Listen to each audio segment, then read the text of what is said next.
డిస్టరీస్ దగ్గర నుంచి ముడుపులలో వసూలు చేశారు అనుకుంటే దానికి ఇంటర్నేషనల్ సిమ్ కార్డ్స్ వాడి లోకల్ నెట్వర్క్లో వాట్సాప్ మెథడాలజీలో వాడుకుని ఈ కిక్ బ్యాక్స్ని కిరణ్ కుమార్ రెడ్డి, కైఫ్, దిలీప్, సందీప్, కురేషి, చేస్తి, మల్లేష్ వీళ్ళందరూ ఇంటర్ఫియర్ అయ్యి డబ్బుల్ని క్యాష్ కొరియర్స్గా డిస్టరీస్ దగ్గర నుంచి తీసుకుని ఈ మహామేతకు పంపించేవాళ్ళు. రాజ్ కసిరెడ్డి, మిథున్ రెడ్డి వీళ్ళందరూ కూడా క్యాష్ కొరియర్స్ అండ్ ఆర్గనైజర్స్గా వ్యవహరించారు. ఈ పర్టికులర్ ఇష్యూలో మనం అర్థం చేసుకోవాలి ఒకటి ఏంటంటే, జగన్మోహన్ రెడ్డి లిక్కర్ కుంభకోణంలో జస్ట్ డబ్బులే పోయినాయా అంటే కాదు, ప్రజల ఆరోగ్యం కూడా పోయింది, ఆంధ్రప్రదేశ్ భవిష్యత్తు పోయింది. లిక్కర్ని తాకట్టు పెట్టి 15 ఏళ్లకు సరిపడా అప్పు కూడా తెచ్చుకుని తీసుకెళ్ళిపోయాడు ఈ మహానుభావుడు.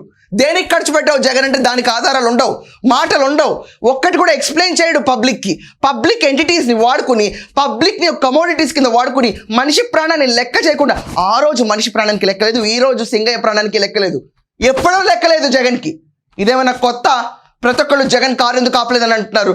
అంతమంది వేల మంది లక్షల మంది ఆరోగ్యంతో ఆడుకున్న జగన్మోహన్ రెడ్డికి సింగయ్య ప్రాణం కోసం కారు ఆపడం ఒక లెక్క?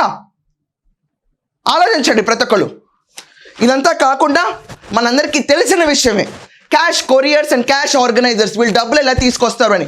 కొన్ని గోల్డ్ కంపెనీస్లో వోచర్స్ జిఎస్టీతో కట్టి వాళ్ళు ఆల్రెడీ బిల్స్ తీసుకుంటారు, that is ready to take gold కింద. ఆ వోచర్స్ని డైరెక్ట్గా డిస్టరీస్ కొంతమంది గోల్డ్ వోచర్సే ఇచ్చేవాళ్ళు, కొంతమంది డబ్బులు ఇచ్చేవాళ్ళు. అండ్ ఈ క్యాష్ కొరియర్స్ అందరూ కూడా ఎవరైతే ఉన్నారో రాజ్ కసిరెడ్డి, మిథున్ రెడ్డి వగైరా స్టాఫ్, మిగతా వాళ్ళంతా కొరియర్స్ అండ్ ఆర్గనైజర్స్కి ఆర్గనైజ్ చేసిన వాళ్ళందరూ కూడా ఈ గోల్డ్లో ఎక్కువ ఇన్వెస్ట్ చేశారు, స్టాక్స్లో ఇన్వెస్ట్ చేశారు.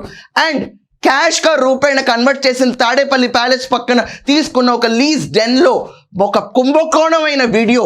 ఇంత డబ్బు జీవితంలో ఎవరో చూడలేనంత డబ్బుని బిగ్ బాస్ కూర్చుని ఎలా పంచాలో కూడా చెప్పాడు అని చెప్పి సెట్ వార్తల్లో బయటకు వస్తాయి మనం.